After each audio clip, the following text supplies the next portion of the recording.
সুরজিতের গান, গল্প ও কবিতার আসরে সকলকে স্বাগত। আজ শুনবেন আমারই লেখা একটি কবিতা, চিঠি। এই কবিতাটি আমি বিশ্ব চিঠি দিবস উপলক্ষে 1 সেপ্টেম্বর লিখেছি। চলুন শোনা যাক। স্বরূপদা, সেই ছোট থাকতে বাপ মাকে হারিয়ে আশ্রয় নিলাম মামা বাড়িতে। বাড়ির সব কাজ সেরে পড়বার সুযোগ পেয়েছিলাম আমি। তুমি ছিলে অনেকটা বড়, পাড়াতেই থাকতে। মাঝে মাঝে আমার পড়া দেখিয়ে দিতে। একমাত্র তুমিই ছিলে আমার কাছের মানুষ। তাই তো আমার দুঃখ কষ্ট তোমাকেই শেয়ার করতাম। তুমি আমার পাশে ছিলে সব সময়। আমি শেষমেশ মাস্টার্স করলাম, এদিকে তুমি চাকরি পেলে।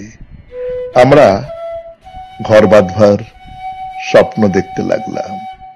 তুমি আমায় নিয়ে কলকাতায় চলে এলে।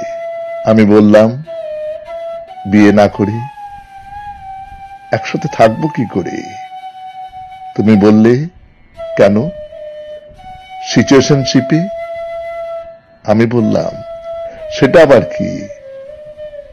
মনে আছে তুমি বললে, এই সম্পর্কে কলকাতায় আকছার লোক থাকছে, তুই আর আমিও থাকব।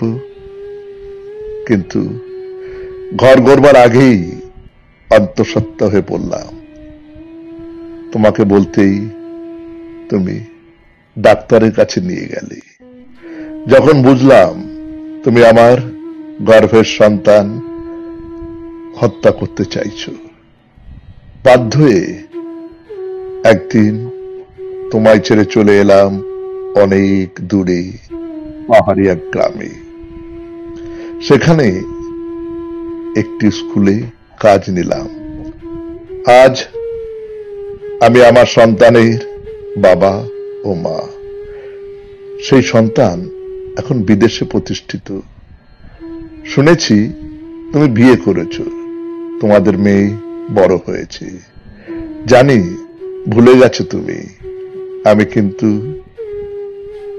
সিচুয়েশনশিপ ভেঙে তোমার নামে সিঁদুর পড়ি। জানো তো, আমি এতেই খুশি। তুমি ও তোমরা ভালো থেকো। জানি না এই চিঠি তোমার হাতে কখনো পৌঁছবে কিনা। এটি তোমার হতভাগ্য বনি। হৃদরোগে বনি চলে গেল। তার ছেলে এসে মায়ের চিঠিটা পেয়ে পৌঁছে দিয়েছিল ঠিকই, কিন্তু বসেনি সে সেখানে।